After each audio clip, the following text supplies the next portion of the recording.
What do you want? Why are you? Can't leave me alone, can you? Well, you know what? Good news for you. I actually do have your tech news coming right up.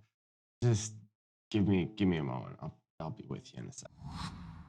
Hey guys, just want to let you know before we get started into the awesome tech news that you're here for.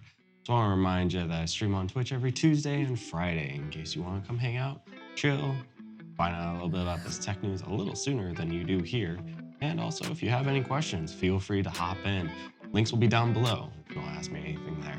Let's get into the tech news, shall we? All right, our first one up for the day, we have an acquisition. Yeah, I know, kind of a little different from the usual, but we have an acquisition from HP. They're acquiring HyperX from Kingston, interestingly enough. Now, no, Kingston is not going away before all y'all freak out. Kingston is still operating in their enterprise market, still working on memory and doing completely fine. However, HP sent an offer of $425 million to buy HyperX off of Kingston, and this is to potentially grow HP's brand of peripherals and gaming. Probably will end up being associated with the Omen branding that they also have going on as well. So don't worry, we have Kingston's totally fine, HP's taking part of it. Now, does this mean that Kingston's now done with the gaming and consumer market? That part I am unsure of, but be interesting to see what. Anyways, our next topic for you guys is unfortunately a bit of bad news for you. We were originally hoping that beginning of Q1 this year, we would have seen the shortage come to an end. We've all been able to get our Ryzen 5000 CPUs, our GPUs, everything. The market would be relatively speaking back to normal.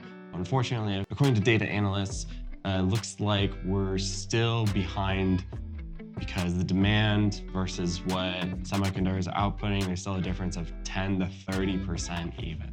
And they're predicting that it's still going to be another 3 to 4 quarters potentially before they actually manage to catch up with the demand and everything. This is also partially due to the automotive industry as well. There was a huge spike in that. And TSMC, along with other semiconductors, are also making stuff for them as well. So now they have more pressure coming from the regular consumer market, from everyone, not just the PC tech side of things, which is a much smaller industry.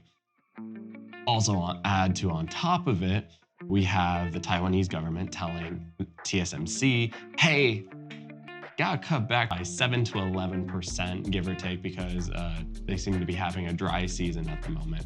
Now, EUV, or just semiconductor in general, but EUV in particular, that tends to chew up a lot of water. It needs to be highly purified in order to cool it. Unfortunately, because we already have a supply-demand issue, and now we have another issue potentially, at least for TSMC, which is our main semiconductor manufacturer. So this hasn't affected the manufacturing lines quite yet, but I would not be surprised if this adds another layer of complexity to the shortage issue that we seem to be experiencing. We got topic number 3. Now here's an interesting one. This is following up on actually what we ended up talking about last week. Remember how we were saying that Nvidia was producing some mining cards directly? It's like, here you go. Here's your specific niche of graphics cards made just for you guys. And whether we like it or hate it, whether it's a marketing play, who knows?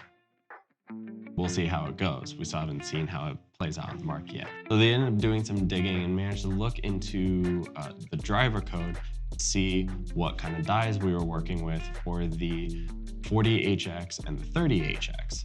Now, the 30HX is rocking a TU116 die, and the 40HX is rocking a TU106 die. Now, for those who are fairly acute and go, wait a minute, TU, that's last gen. You would be correct. The TU116 is the one that was used for the GTX 1660 Super, and the TU106 was used for the RTX 2070. Now, there is an advantage of this and disadvantage. Yes, it is not Ampere architecture. So So will that actually affect how hashing rates are or not? That I am unsure of. However, there's a bit of good news to this, believe it or not, because it is Turing, it is on a different lithography. It's also a different manufacturing plant. So what does that mean? So that means that Samsung can continue to make Ampere GPUs for your 3060s, 3060 Ti's, 3070s, 3080s, and 3090s. Yours content. You don't have to worry about that. We're not sacrificing currently. You're not sacrificing Ampere architecture and manufacturing in order to appease the miners. We're using older architecture, which is being made at TSMC on 12 nanometer lithography, and maybe there's just still a bunch of those still lying around too. Maybe possibly they're trying to move inventory. This might be a way for them to adapt inventory that hasn't been moving and they want to get rid of it. So it could be one or two things, but for the most part, this is going to be good news because they're not going to be affecting each other in manufacturing. They're going to be two separate things. So believe it or not, you don't have to worry about it affecting Ampere. All right, and speaking of Ampere, we have topic number 4. We have a sweet segue. All right, so segueing into this next one, we're actually going to talk about the 3060. 3060 finally launched. Gosh, finally. Yeah, except it's kind of more meh, to be honest. You guys probably have seen a bunch of reviews already, but I'll give you my 2 cents, I guess. So from what we're seeing, it seems to be, it's releasing at a good price for its original MSRP, about $330, which is not a bad deal, honestly.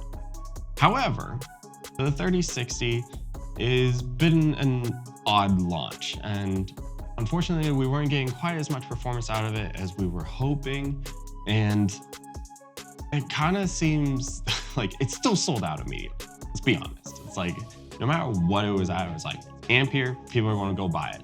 Boom, dropped, immediately gone. And unfortunately, it just sort of is the market we're in right now. So if you do happen to see one, here's the things you should probably know about. For starters, we do have graphs, and a bunch of people have ended up doing testing. In this case, we can see that the RTX 3060 is punching about, a 2060 Super, which is kind of odd considering that the 3060 Ti is punching on par with a 2080 Super or a little bit higher. So a lot of us were expecting it to be hitting somewhere around like a 2070, which is a little bit more typical on how Nvidia has worked in the past, or potentially a 2070 Super. That would have been awesome, especially at $330. A good deal. But unfortunately, it seems to be punching around a 2060 Super, which is about like $400. So $400, you get like a $70 discount on like the same thing. It seems a little odd, at least from what we can tell. Now, that's assuming also that you're getting one of the reference models. Now, we do have a reference model from all of our typical AIBs. We can SOTAC, ASUS, EVGA, MSI, Gigabyte. They all have reference models. Fantastic, $330. Except when you end up jumping to some of their more expensive models. Now, yes, of course, you're going to be charging a premium for better heat sinks, more fans, custom BIOS, etc. Like, you expect to pay a little bit more for those. And usually you're like, okay, I'm getting close to the next GPU. Do I get the reference model of the next one up? Do I get the more customized version of the tier I'm looking at? You have that decision. Except in this case, this pricing for the premium options are ridiculous, honestly. You have some of them, your best tier ones are going for $540. $540. Remember, the reference is $330. $330 versus $540. And I got news for you guys. You can still buy a reference 3070 for $500 if you know where to look. So you can either get the performance of a 2060 Super for, $330 or $540, or you can spend $500 and get the performance of a 2080 Ti.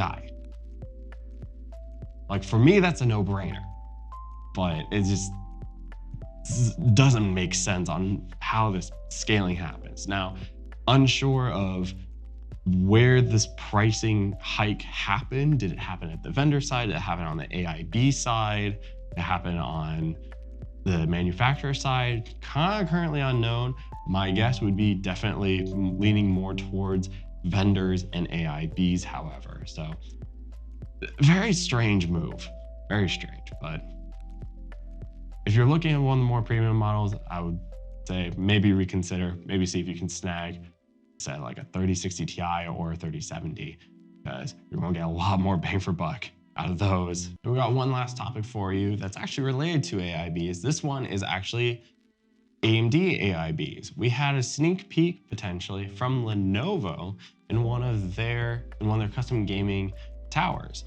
There was a customized backplate and side profile and fan design, sort of their own shroud, or is it? A lot of us ended up looking at this and going, hey,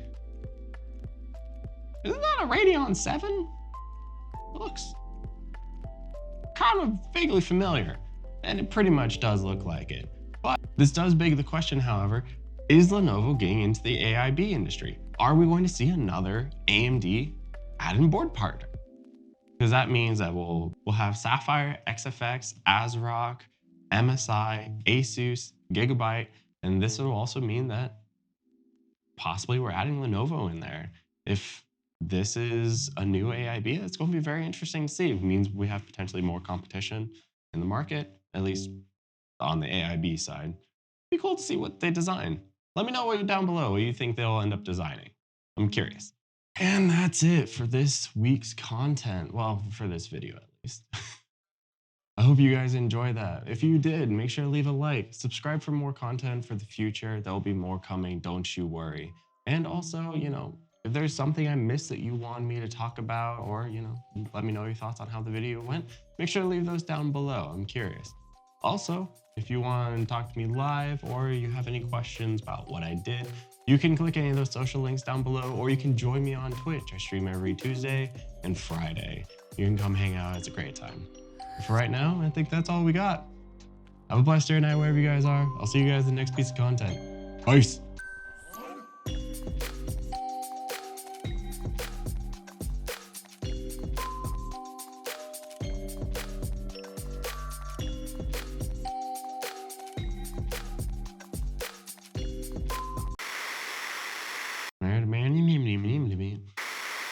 Yes, Discord, what would you like? But deep to you too. You interrupted me, you dick.